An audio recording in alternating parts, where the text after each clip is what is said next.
नमस्कार. सर्वप्रथम माझ्या सर्व शेतकरी भावांना आणि बहिणींना कृषी दिनाच्या खूप खूप हार्दिक शुभेच्छा. आपण पाहिलं असेल आमचे शेतकरी भाऊ पडत्या पावसामध्ये सुद्धा या ठिकाणी भाजीपाला विकताना आपल्याला दिसत आहेत. शिलू शहरातील दृश्य आहेत. पाऊस आहे आणि पावसामध्ये या ठिकाणी भाजीपाला विकण्याचं काम ते करतायत. सर्वप्रथम आमच्यासोबत आमचे स्नेही जे एक शेतकरी आहेत, मागच्या कित्येक वर्षापासून या ठिकाणी शेती करतायत. तर त्यांनाच विचारूयात की हा कृषी दिन म्हणजे काय असतं आणि तुम्हाला विचारताना केव्हा खरा कृषी दिन या ठिकाणी साजरा केला जाऊ शकतो या देशामध्ये.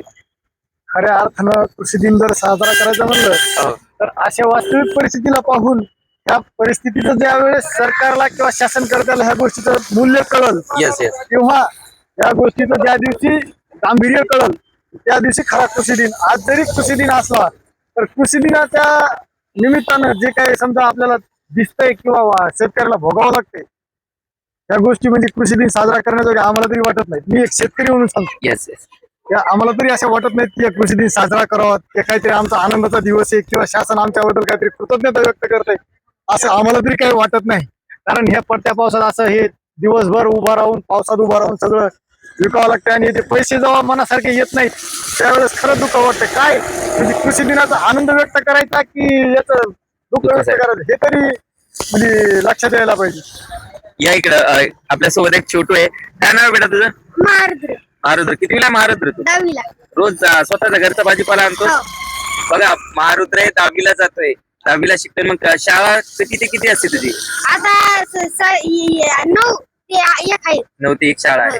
क्लासला वगैरे जातोस का? ट्युशन वगैरे लावलंय? नाही. त्या बात म्हणजे बघा, हे शेतकऱ्याची लेकरू आहे, 10वीला शिकतंय. त्याला कळतंय की माझ्या बापाचं वजन जर हलकं करायचं असेल तर मला माझ्या बापाने पिकवलेलं जे माल आहे तो या ठिकाणी मार्केटमध्ये आणून या ठिकाणी विकायला लागेल. त्याच वेळेस कुठं माझ्या बापाचं ओझं हलकं होईल ही भावना आहे छोट्याशा मनामध्ये. काय नाव पिलं तुझं? महारुद्र. आडनाव? नाईक नवरे. नाईक नवरे. कुठून येतो तू? वाकी. वाकीवरनं बघा. आणि शेतकऱ्यांसाठी म्हणजे शिलूकरांना सांगतो, एक छोटस त्यांनी बघा एक नवीन ठिकाण निवडले भाजीपाला विकण्याचं. पडक्या पावसामध्ये विकताय, स्वतःच्या शेतामधलं धान्य आहे. जसं आमच्या गोविंद भाऊनी सांगितलं. काय झालं, आज कृषी दिन होता, त्याचे स्टेटस वगैरे पाहिले आणि गोविंद भाऊ आज गाडीवरनं गावाकडनं शिरूला येत होते. वरतून पाऊस चालू होता, दोघ जण जोडीनं सोबत येत होते. त्यावेळेस मला कुठेतरी वाटलं यार आज कृषी दिन आहे, पण माझा शेतकरी मात्र पावसामध्ये या ठिकाणी लेकराबाळाच्या शिक्षणासाठी इथं शेलू शहरामध्ये आलाय. हे तर एक सॅम्पल आहे. म्हणजे तुम्ही पावसात भिजत आला होता, तसे कित्येक शेतकरी ते रोज पावसामध्ये भिजतात पण कोणाकडे तक्रार करत नाहीत. नाही, तक्रार करायला काय म्हणजे जे वाट्याला आले ते आनंदाने स्वीकारायचंय. आज पाऊस पडतोय, पावसाचा आनंद मानायचा की ह्या व्यवस्थेच्या विरुद्ध म्हणजे ह्या व्यवस्थेनं चहू बाजूने जे घेरलंय शेतकऱ्याला त्याचं दुःख व्यक्त करायचं हेच कळत नाही.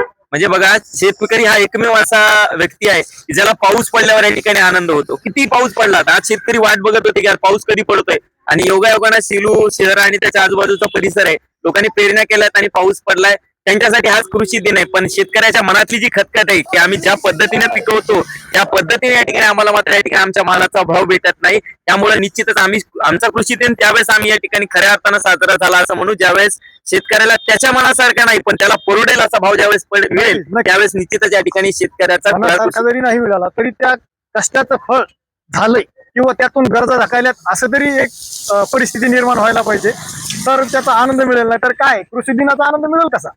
येस.